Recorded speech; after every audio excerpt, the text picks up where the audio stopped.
جس نے کہا میری قبر پہ حل چلانا، اس کی قبر آج بھی موجود ہے، اور مروان کی ساری اولاد کی قبروں کے نشان اللہ نے مٹا دیے۔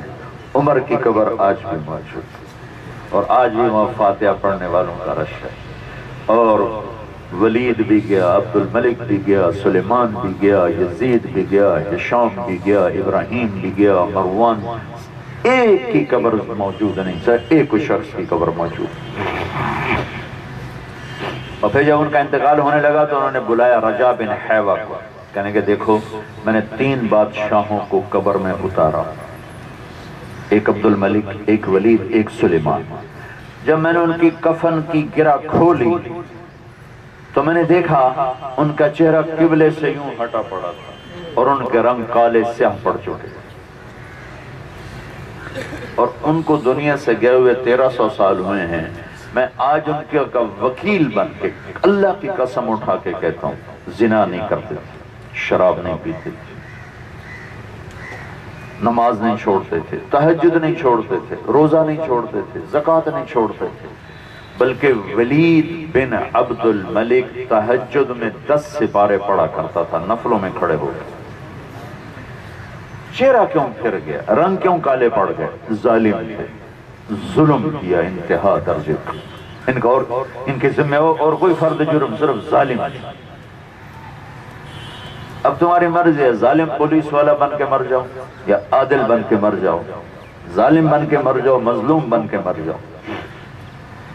ظلم کیا، اور سلیمان کی میت کو قبر کے قریب گیا اتارنے کے لیے، تو اس کی میت ہلنے لگی، تو اس کے بیٹوں نے کہا ہمارا ابا زندہ ہے، زندہ ہے، اس پہ سکتہ ہو گیا تھا۔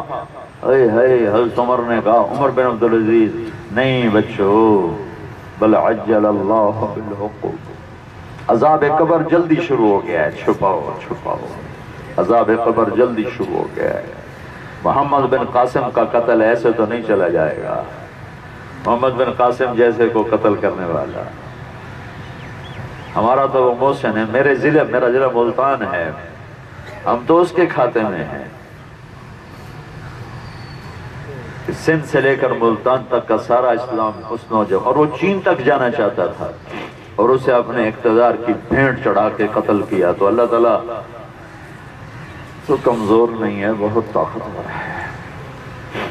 تو فرمایا مجھے دیکھنا میرے ساتھ اللہ کیا کرتا ہے۔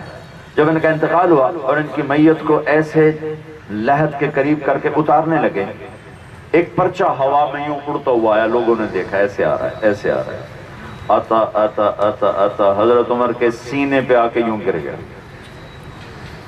3 بر اعظم کا بادشاہ مر رہا ہے، ڈی پی او نہیں، آئی جی نہیں، صدر نہیں، وزیر اعظم نہیں، 3 بر اعظم کا حکمران ہے۔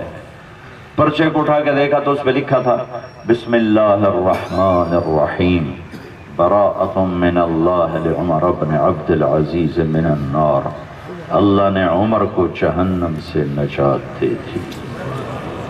یہ پرچہ دے تو ان کو ان کے کفن میں ایسے ڈال کے قبر میں اتارا گیا۔ رجا بن حیوہ جن کو نصیحت کی تھی وہ قبر میں اترے، گرہ کھولی، چہرے کو دیکھا، قبلے کی طرف فکس تھا، اور جب رجا کہتے ہیں کأنہ فلقۃ قمر، یوں لگ رہا تھا جیسے 14ویں رات کا چاند قبر میں اتر آیا۔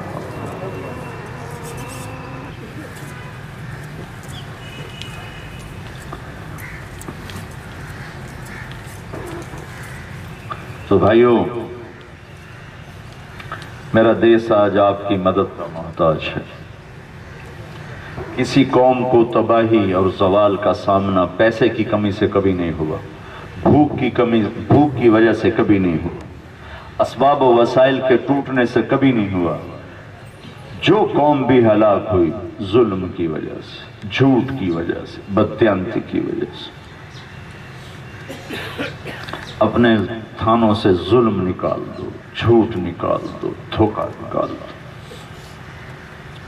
رزق اللہ کے خزانوں پہ چھوڑ دو۔ برکت چاہتے ہو باوضو رہو۔ میرے نبی سے ایک شخص نے پوچھا یا رسول اللہ میں چاہتا ہوں میرا رزق بڑھ جائے، تو آپ نے کہا باوضو رہا کر بڑھ جائے۔ برکت چاہتے ہو میرے نبی نے فرمایا جو یہ چاہے اس کی روٹی بڑھ جائے، رزق بڑھ جائے، جو یہ چاہے اس کی عمر بڑھ جائے، اس کا نام زندہ رہے، ماں باپ کی خدمت کرے، رشتہ داروں سے اچھا سلوک کرے، رزق بھی بڑھے گا، عمر بھی بڑھے گی، عزت بھی بڑھے گی۔ یہ اللہ کے نبی نے بتائے ہیں رزق کو بڑھانے کے اسباب۔ تو میں آپ سب بھائیوں سے گزارش کرتا ہوں، اور آپ کے ڈی پی او کا بھی میں شکر گزار ہوں کہ اللہ نے ہمیں ایسے نوجوان دیے ہوئے ہیں جن کی برکت سے کچھ یہ شمع فروزہ ہیں، کچھ روشنیاں ہیں۔